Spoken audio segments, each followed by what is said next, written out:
Welcome to New Zealand coach Anthony Hudson. And I'll open with a question for you, Anthony. Where do you place that aspects of that performance within the context of the last 4 or 5 weeks here? Aspects of the performance, I think, you know, overall there were some really positive signs in the game. I think, you know, one of the things we probably learned in this tournament is you get really punished for your mistakes, and I think we started the game very, very well. Probably the stronger of the two teams, could have potentially gone 1-0 up, and then we just had a period in that first half where we just allowed them to come into the game, and ultimately it just became a little bit too much for us to get back in. But I think the biggest positive for me for today was, you know, we never ever, you know, just dropped off and accepted the result. Every player, and I think it's probably been the sign through the whole tournament, every player has gone right to the end to try and win the game. And, you know, so many positives from tonight. Portugal coach Fernando Santos described the New Zealand performance as worthy of a goal. Would you, I suppose you would agree with that? Well, I think if you look, we're talking about Portugal as a world-class team here, so I think if you look at it, we probably had, you know, 8 legitimate goal-scoring chances, and against one of the top teams in the world, defensively they're incredibly strong. You know, we've created a lot of chances. We've created a lot of chances in this tournament. It would be quite easy for us to be sat here with a more conservative scoreline. You know, at 2-0 down, we could quite easily have, you know, kept it respectable, kept it at 2-0, tried to keep the scoreline down. Against a top team like this, there are many teams that would have done that, but we didn't. We changed the formation. We took probably one of our most consistent players off at the back, one of our centre backs, Andrew Durante. We took him off, and we had 3 strikers on the pitch, and as a result we created even more chances, and then ultimately we got caught at the end. So, you know, that's the intent for us, and again, there was many positives from today. Let's take a question here, and then we'll go to the gentleman in the middle of the forward row. Arno Richter, German press agency. Your goalkeeper played a fantastic match today. That's my opinion. How do you rate his position in the team, and do you think he should play for a better team than Unterhaching, which is a German 3rd division side? I think the goalkeeper had an unbelievable tournament. But I would say most of our players would and could quite easily play at a high level. And I think the reason they're not, some of them, is because it's very difficult as a Kiwi player when you have a Kiwi passport and there's not a lot of professional leagues you're eligible to go and play for. There's only one professional team in New Zealand, so these players are good enough. You know, for me, there's plenty of players in our squad that could quite easily go on and play at higher levels. And I think we've seen that in this tournament, for periods in this tournament. Some of our players have been exceptional. I mean, you know, again, tonight we've had a player on the pitch who plays amateur football. You know, a young kid plays amateur football, and he did well. You know, he did well the other night against Mexico. He was amateur players. We've got some players who have barely played any professional games. Some of them have played 4 or 5 professional games. Some have not played any the other night against Mexico. So overall, the team showed incredible intent to come here and, for periods, not be afraid, to try and play football, not be daunted by the task, go out and put teams under pressure. And without a shadow of a doubt, there's players in our team that could quite easily be playing at a high level. And I think you've all seen that over this tournament. Let's go here, and then just in front. Question in Portuguese, please. Gostaria de lhe perguntar se acha que Portugal é mais forte dos candidatos à vitória na Taça das Confederações. for winning the Confederations Cup, or is one of the main contenders? What's your opinion about the Portuguese team as a candidate to win the tournament? Well, I would say, if you look at our group compared to the other group, I think the other group has two sort of younger teams, albeit world class, but they haven't brought full strength squads. Portugal have.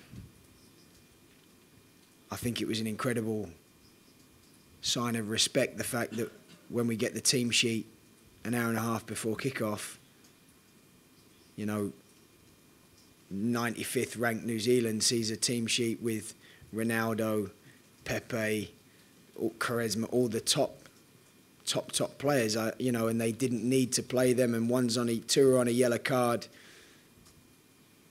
I think that was quite a big statement, really. I think it's quite a sign of respect to a team that's ranked 95th in the world.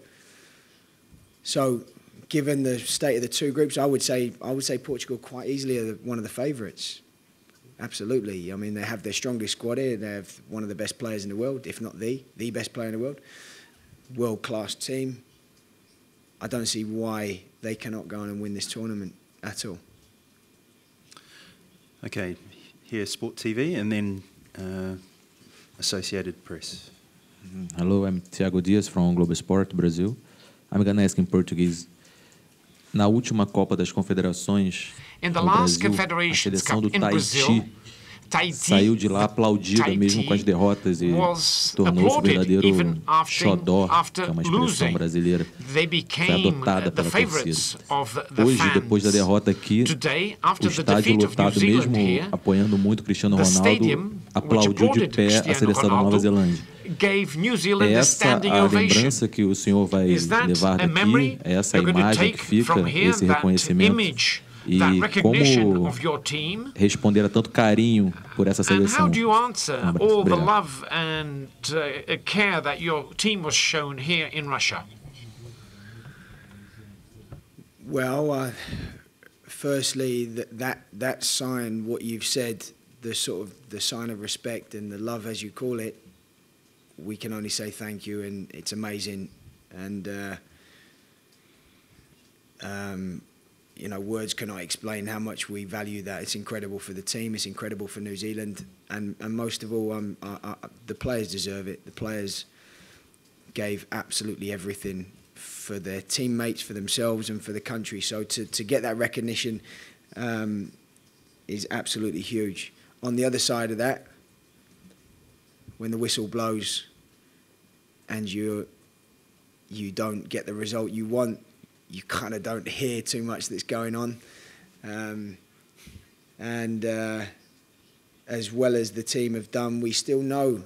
And again, I think it's just a sign of where we're at. I think if we were a team that, a 95th ranked team, and we came here and expected to lose, and we got all this, then we would be walking away happy. But I think, again, mixed emotions, because we know we've played at periods tonight, we've played some really good football. We never stopped. We created chances. We put them under pressure. We weren't afraid for large parts. And so given that, it's hard for us to swallow, because we believe over the tournament we could have got a little bit more out of this tournament. And but one thing's for sure, we're on the right path. I think everyone can see this team is on the right path. We've played barely, 6-7 games against top 50 ranked teams. So we're on the right path. We're trying to do things the right way. The team's got great character, great belief, and it's a young team moving in the right direction. Graham, just here. Hi, Graham Dunbar, the Associated Press. Looking at where that path leads and trying not to get too far ahead, but where you want to be in November as a two-leg playoff, probably against a team very like Portugal. I mean, the options are not easy as it stands. What have you learned from this game and this tournament as to how to approach what will be a two-leg, a slightly different challenge, but a big challenge nonetheless? I think there's lots of different factors that this tournament for our team is in a difficult time of year.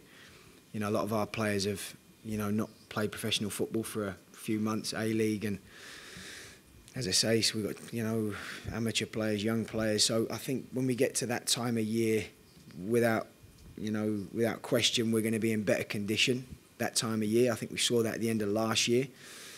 It was always a concern for us. I mean, coming into this game tonight, we sort of hoped and prayed that we would be able to sustain a level of intensity, but we really were crossing our fingers and hoping that we could physically do it, you know, 3 games in 8 days. That was the biggest ask for us against the world. So I think when you're playing against the top teams in the world, as a minimum, physically we need to be able to cope. Now, if you're asking me about being able to compete and quality and technically all these things, I think you've seen in this tournament we can compete with these teams. There's no doubt about that. And we're sat here with the scoreline we are because I decided it 2-0. Not to worry about myself and keep my own reputation in check and keep it a respectable 2-0. You know, we took players off and we pushed everyone forward. On set pieces, we left strikers up, we left 2 players up, 3 players up. We kept going for it. So if it's November and it's a home and away, we do things slightly differently. We're in better condition, but we've seen in this tournament and the other night against Mexico that, one, we can compete, we can create chances against these teams. We've got a great mentality about this group. And given the fact that we've only played 6, 7, 8 games against these teams in the last 3 years, we've got so much to look forward to, so much potential in us that it's only a matter of time before we'll start turning these results against top teams around. Any further questions? Okay. That brings the press conference to a conclusion. Anthony Hudson, thank you very much.